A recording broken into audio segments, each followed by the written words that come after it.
Philippine Senator Imee Marcos said it would be more embarrassing for the country if the West Philippine Sea issue between China is brought to the United Nations General Assembly. The senator also did not agree to end bilateral talks between the two countries.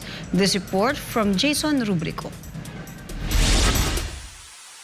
Senator Imee Marcos is surprised by the apparent change of opinion of some of her fellow senators on the issue of the Philippines and China in the West Philippine Sea or WPS. According to Marcos, some of the lawmakers were convinced by the resolution to raise the WPS issue to the United Nations General Assembly. For her, it would be more embarrassing for the country should this go ahead. Baka i-deadma lang ng General Assembly. Mas lalo pa tayo mapahiya kung hindi tayo maiboto. No? Baka matalo pa tayo dyan sa ASEAN eh. Kaya ayoko kasi ng ganyan, ayoko nakikipag-away.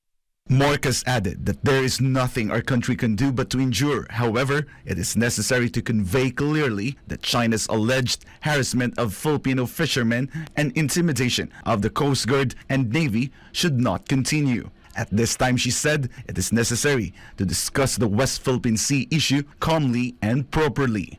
I think the most important thing at this point in time is not to continue poking the panda, as it were, but more importantly, to de-escalate the tensions already existing in the Taiwan Straits and the West Philippine Sea. This kind of atmosphere will engender all manner of accidents, perhaps even violent encounters. Marcos also did not agree to ending bilateral talks between the Philippines and China. Hindi naman nahihinto ang bilateral talks sa kailanman. Parang mag-asawa yun eh. Alam naman, hindi na kayo mag-uusap forever, kahit galit-galitan. Hindi pwede yun. Lahat naman ng bansa talaga nag-uusap-usap. Kinakailangan yan at talagang ganyan ang takbo ng diplomasya.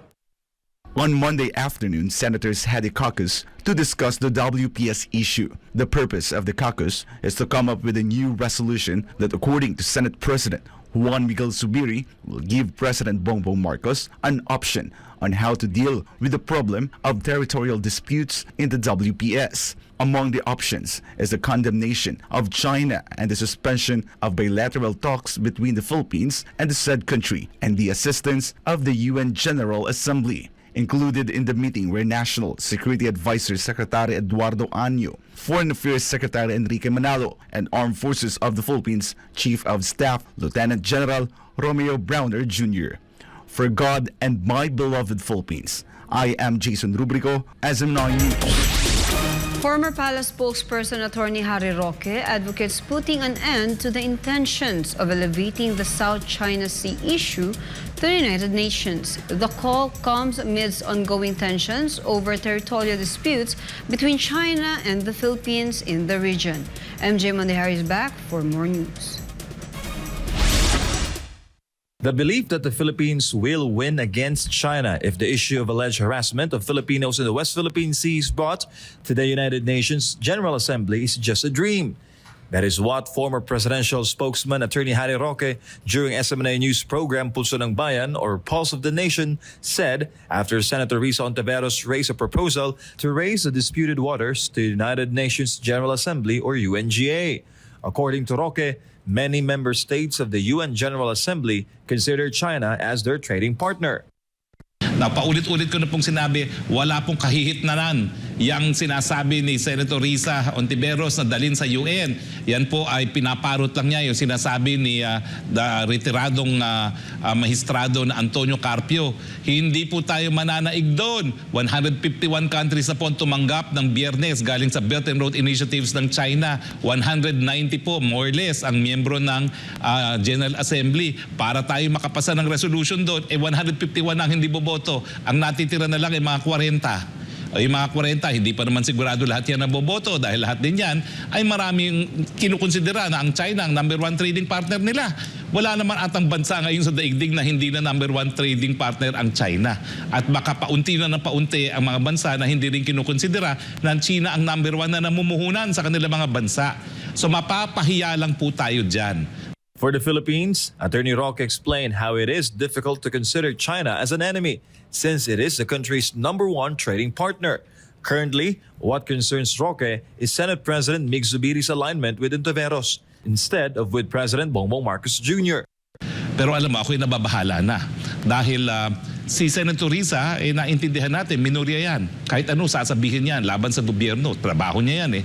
Pero nakakabahala kung Senate President mismo ang nagsusulong ng gusto mangyari ng minorya. Kaya nga po nangampanya ang unity team para sa mga senador para merong mga kasangga ang presidente sa Senado. Bakit ganyan po nangyayari? Parang nagiging kakampi pa ng minorya ang ating Senate President. Ito naman po yung obserbasyon ko lang dahil To recall, Senate President Mig Zubiri contradicted PBBM's statement that the executive branch will have the final say on foreign policy. According to the Senate President, if the United States system is to be followed, then the Philippine Senate would have the final say on this matter.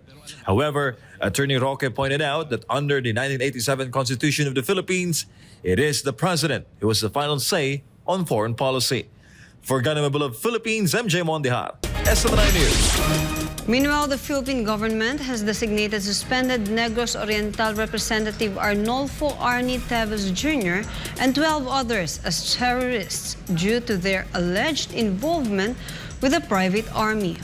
What is Teves' response to this? Let's find out more in MJ Mondihar's report. Additionally, we have designated Congressman Arnolfo A. Teves and his armed group, the Teves Terrorist Group, as terrorists.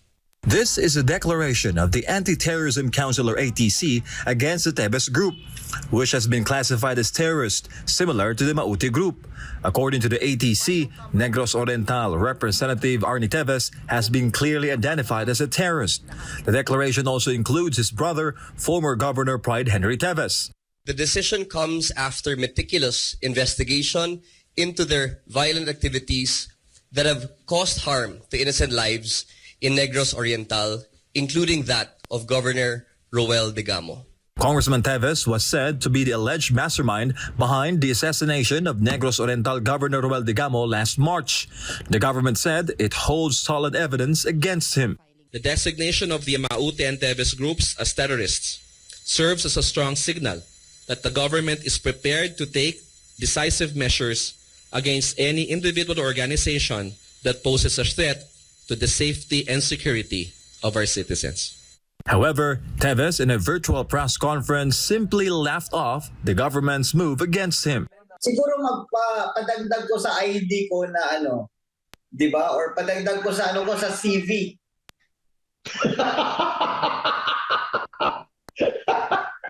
He mentioned that they have known for a long time that they would be designated as terrorists. Teves' camp is currently studying options to be removed from the list. They also questioned the government's action as no case has been filed in court against the accused. Paano mo magiging gagawing terorista yung tao? Hindi mo pa nga nakakasuhan sa court of law? Hindi ba siya guilty as a criminal? Sabay yun, terorista na? Ano yun? Designation can come first. Pwede ding it can come after.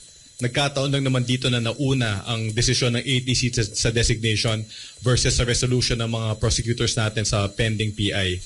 Now that Teves and 12 others have been declared terrorists, their assets have been frozen and cannot be accessed according to the Anti-Money Laundering Council. But can they be arrested immediately after the designation? Dapat bumili sila ng malaking freezer, baka hindi magkasya. Yung designation, ang consequence lang nito ay dun sa assets ng designee. Kung arresto ang pinag-uusapan natin, dadaan pa rin tayo dun sa criminal action. With that, the government is urging Teves to be back home and face the charges against him in the proper forum. For Ganamable of Philippines, MJ Mondihar, SMNI News.